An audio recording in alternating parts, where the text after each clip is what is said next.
So recently I've had occasion several times to speak with people from different Episcopal churches, some here, some back in the Diocese of Southern Ohio where I was for a while, some other places entirely, all congregations who are in some form of a search process for the next rector of their congregation. And as they have confided in me, often their struggle to find the right clergy person to lead their congregation in a direction of what they hope would be new growth. The thought of a humorous story that I once read about congregational development came to mind. The story told of a congregation who had put together their parish profile. You guys know what that is, most of you. You've had to do it before.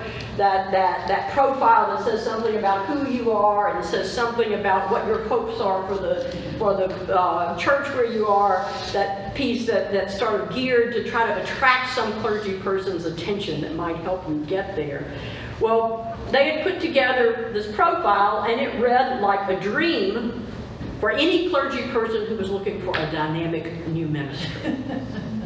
The profile talked about wanting someone who would bring vitality and new life to worship.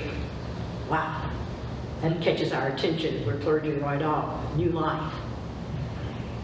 They wanted someone to bring new life to education and to spiritual growth and to mission in their neighborhood. You know, what clergy isn't going to want to do that? Everything sounded like the perfect place, poised on the edge of transformation and new life, a new creation. But then there was a final sentence which said this: and we would like our new rector to bring about all of these things without changing anything about the way we do what we do. You know, one interesting thing about telling a story, I mean, you guys laughed, but sometimes people are a bit reticent in congregations to laugh at that punchline. Because there's something somewhere in all of us that wants to fight change. However, as we approach the Advent season, and I do want to remind you that what we're approaching is the Advent season in the church, not the Christmas season. Our witness in a world that begins Christmas almost before Halloween is not to change what the world does, but to be clear in our hearts about what we're doing. And liturgically, as we move through the church year, Advent is the first season of the year. It's our new year. It's a time when we think not only about what is going to be celebrated at Christmas, the coming of Emmanuel, but more importantly, it's a time we think ahead of that to the new creation that God has promised since He promised things through the prophets to the ancient people of Israel. The things we often call the day of the Lord, the last day, the coming, the time when God will bring everything into completion, the time when God will make of the way the world works a new creation. And that already starts in the church before we officially get to what we usually observe as the 4 weeks of Advent. But some places are starting to observe Advent earlier. Because if you notice, ever since All Saints' Day, the gospel passages in particular, but sometimes even the passages we're reading from other scriptures, all of these scripture readings assigned for our Sundays leading up to Advent have increasingly featured Advent themes. Themes of the promise of a new creation, along with a summons to change so that we will be engaged in that new creation. Today's scriptures do so as well. The prophet Malachi speaks of God's new creation in that last line of the passage we read as a rising sun, a new day dawning with righteousness and healing. In other words, what that means is a new day when the focus will be on the reconciliation of creation into right relationship with God's self, each other, and the whole created order. And what Malachi is saying is that is beginning. That begins now. But as well as we know from our own experience, if you've ever tried to reconcile with anybody or anything, Every attempt we usually make at reconciliation creates some kind of change in us, in the way we think about things and in the way we do things. Whether it's a reconciliation with someone we've been estranged from and we have to change a little bit about how we think about them and how we're treating them, or whether it's an estrangement with a job we have, we're thinking about it differently and doing that job differently. We don't get to the new creation of reconciliation without change. The second letter to the Thessalonians speaks specifically to those waiting for the time of fulfillment of God's promised new creation. Now, those people waiting for the fulfillment, the bringing to completion of God's promise of new creation, would both be those Thessalonians to whom the letter is addressed, but it would also be us, who wait now for the fulfillment of the new creation. Us, who each week pray for God's kingdom to come now. Each week pray for God's will to be done where? Now. Here. When? Now and where? Here. Here, on earth. Not some distant thing, but that new creation. We pray for it every Sunday, and you probably pray it during the week, because a lot of people pray the Lord's Prayer during the week. And so this part of that letter to the Thessalonians and us calls our attention to change the way we wait for that kingdom. How we wait for God's new creation to come. The letter is a call to action.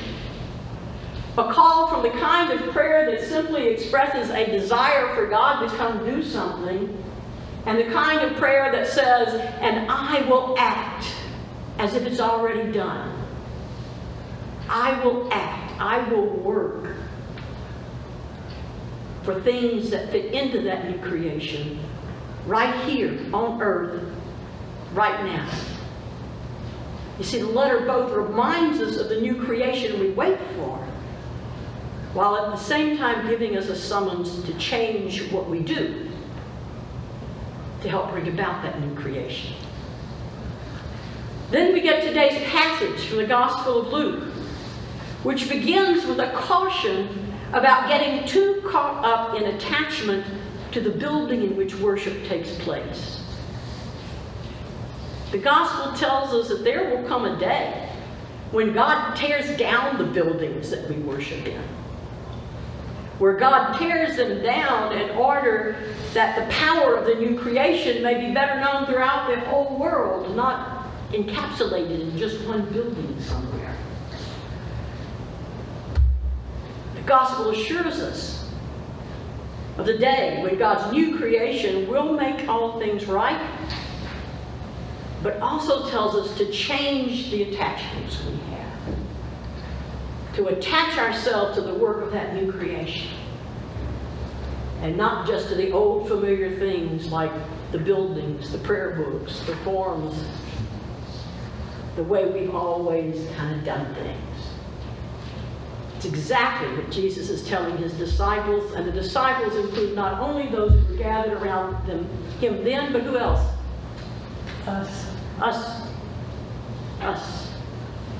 From time to time, people send me articles that tell stories of congregations who are really doing some of this transforming work. Congregations that get it. That get the fact that God is trying to work a new creation in them, and that new creation requires change.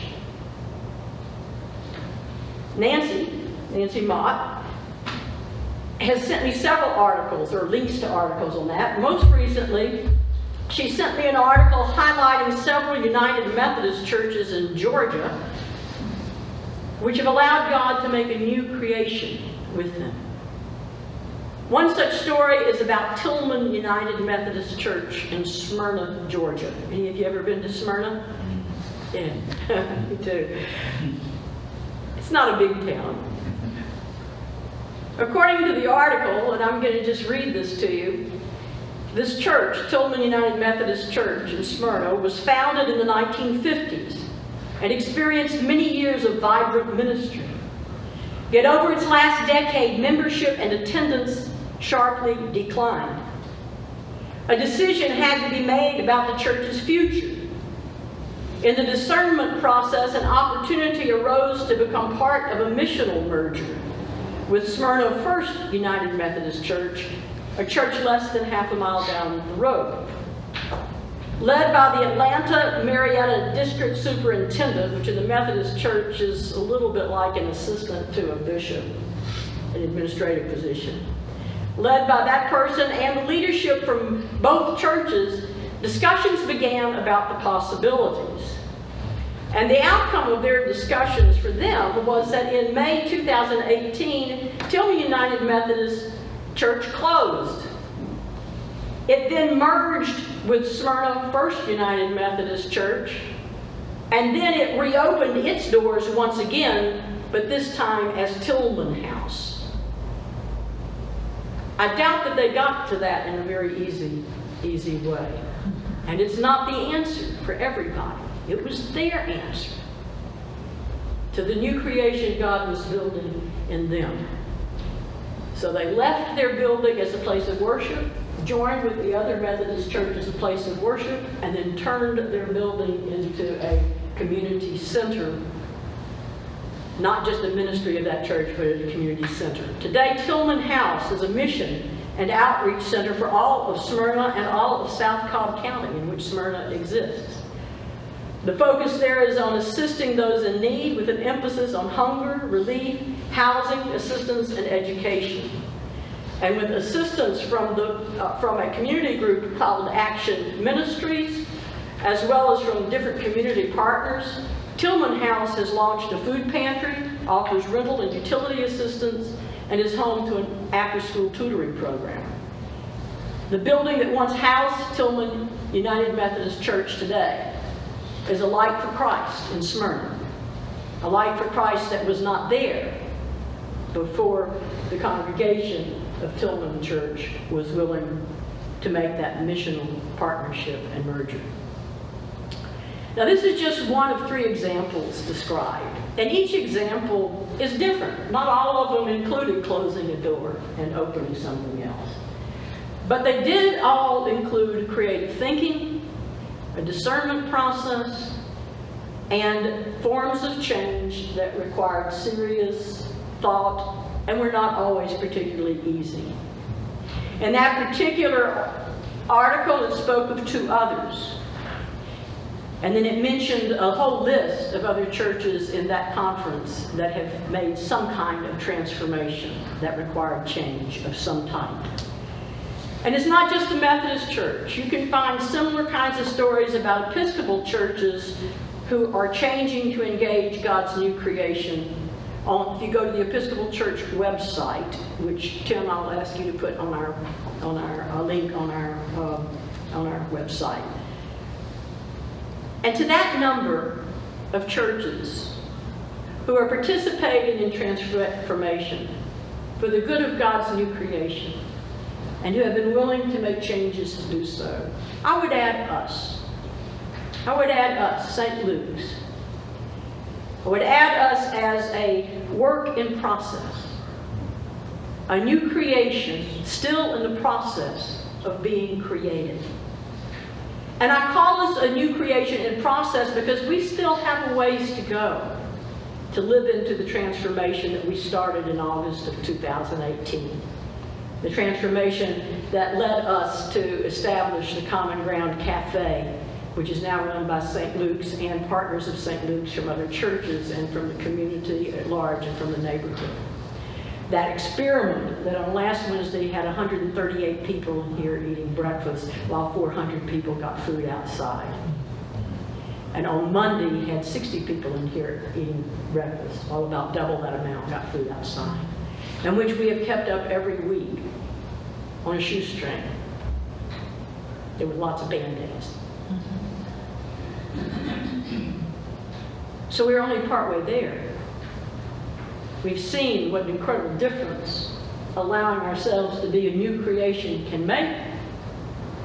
And yet we still have a long way to go in putting together the kind of structures that can support that kind of ministry for the long haul and even expand on that into other areas. So in 2020, we need to take the dream with which we have begun to experiment. We need to take that dream to the next level. That means we're going to have to figure out details of how to provide a sustainable financial foundation for that ministry. That means we're going to have to figure out how to make sure this building is a functioning, well-equipped, safe, well-maintained building and grounds that is up to code, especially for the population that we serve. That means that we're going to have to come up with an organizational structure that in the long haul can provide leadership, expertise, and the accountability it takes to do the work that God has given to do. As we do all of this in this design phase in 2020, and as we pull in people with that expertise to help us, we will also need to come to grips with whatever changes we need to make in order best to provide whatever it is that God's new creation needs for us to provide. We don't know what those changes are now. You don't just take something that worked for someplace else and try to make it work for you. Our job in 2020 is to look at those hard and sometimes not as attractive details as dreaming,